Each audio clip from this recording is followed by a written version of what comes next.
Mga bro, eto na naman ang isang panalo para sa ating Philippine Marine Corps.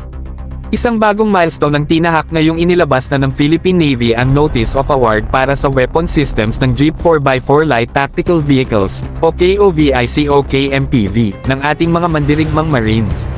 Yes mga bro, hindi lang basta sasakyan to, combat ready na. Gamit ang firepower na swak sa needs ng ating amphibious warriors. With a contract price na nasa 8 million pesos, aba sulit na sulit kung titingnan mo ang capability ng bawat unit. Hindi lang pang-forma to, pang-hatak, pang-sajep, at pang-bure rin. At alam nyo ba, 6 ang baniling KOVICOK-MPV Light Tactical Vehicles, kasama pa ang isang rescue variant. Ito ang klaseng acquisition na tahimik pero rock solid ang impact. Hindi siya kasing ingay ng jet fighters o barko, pero sa ground ops, LTVs ang tunay na lifeline ng mga tropa. Sa jungle, urban, o coastal terrain, ang KOVICOK-MPV ay parang Swiss Army knife, compact, tough, and adaptable.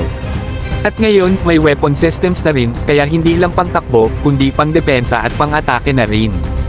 Isa pa mga bro, ang pag-arma sa ganitong klase ng light tactical vehicle ay symptom ng isang bigger picture. Nakikita natin na seryoso na ang AFP, lalo na ang Philippine Marine Corps, sa modernizing even their most basic tools.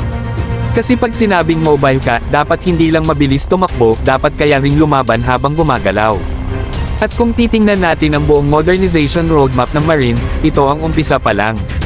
Tactical vehicles, then APCs, then maybe coastal defense systems, lahat yan naglilink para sa isang mas mobile, mas lethal, at mas prepared na ground force.